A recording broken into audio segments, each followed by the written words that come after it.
দুখীয়া মই অৰুণোদয় পাব লাগে ৰেচন কাৰ্ডখন নোপোৱাৰ কাৰণে তেওঁ অৰুণোদয় নাপাব নতুন হিতাধিকাৰী অলমোষ্ট 10,000 কৰি আমি নতুন হিতাধিকাৰীক সংলগ্ন কৰিম আৰু পুৰণি হিতাধিকাৰীসকলৰো তেওঁলোকে যি পাই আছে সুবিধা তাত এটা নতুনকৈ ৰিভিউ বা সমীক্ষা হ'ব এই গোটেই কাৰ্যসূচীটো আমি 10 জানুৱাৰীৰ ভিতৰত প্ৰপত্ৰ লোৱা প্ৰপত্ৰ সিলেক্ট কৰা ফাৰ্ষ্ট ইনষ্টলমেণ্ট আমি যাতে 10 জানুৱাৰীত দিব পাৰোঁ সেই ধৰণে অৰুণোদয় 3.0 আৰম্ভ কৰিম আমি ৰেচন কাৰ্ড দিম কাৰণ এইবাৰ অৰুণোদয় পাবৰ কাৰণে ৰেচন কাৰ্ড অতিকে জৰুৰী ৰেচন কাৰ্ড নহ'লে অৰুণোদয় নাপাব গতিকে বহুত ব্যক্তিয়ে হয়তো ভাবিব মই দুখীয়া মই অৰুণোদয় পাব লাগে ৰেচন কাৰ্ডখন নোপোৱাৰ কাৰণে তেওঁ অৰুণোদয় নাপাব তো আপোনালোকে শুনা পাইছে যে ডক্টৰ হিমন্ত বিশ্ব শৰ্মাই নিজ মুখেৰে কিন্তু ঘোষণা কৰিছিল যে 10 জানুৱাৰীত যিসকল অৰুণোদয় নতুন কৰি আবেদন কৰিব বা পুৰণাসকলৰ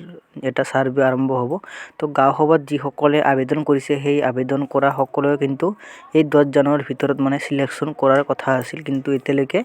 আমাৰ অসম চৰকাৰে এতিয়ালৈকে সিলেকশ্যন কৰা নাই তো কেতিয়া কৰিব এতিয়ালৈকে কোনো আপডেট অহা নাই তো যেতিয়াই আপডেটটো আহিব আপোনালোকৰ মাজত মই আপডেটটো লৈ অহাৰ চেষ্টা কৰিম তো আপোনালোকে মানে সবে জানে যে অৰুণোদয় 3.0 তো আমাৰ ডক্টৰ হিমন্ত বিশ্ব শৰ্মা কিন্তু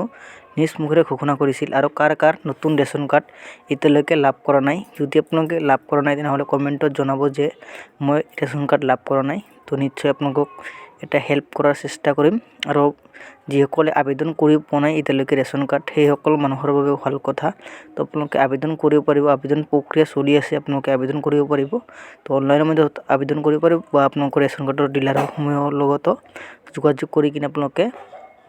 এপ্লাই কৰিব পাৰিব অৰুণোদয় ৰেচন কাৰ্ড থাকিলে অৰুণোদয় আপোনালোকে লাভ কৰিব তো ইয়া হৈছে আমাৰ অসমত এটা ডাঙৰ এটা আঁচনি এই আঁচনিত যদি আপোনালোকে নাম অন্তৰ্ভুক্ত কৰিব বিচাৰে তেনেহ'লে আপোনালোকৰ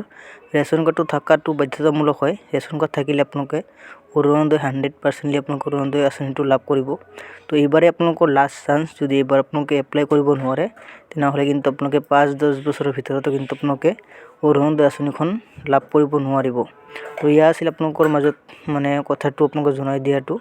যদি আপোনালোকৰ ভিডিঅ'টো ভাল লাগে চেনেলটো সাবস্ক্ৰাইব কৰি ৰাখিব এনেকুৱা ধৰণৰ নতুন ভিডিঅ'বোৰ পাই থাকিবলৈ তো আজিলৈ ভিডিঅ'টো ইমানতে সামৰিছোঁ নেক্সট আন এটা ভিডিঅ'লৈ আপোনালোক সকলোকে লগ পাম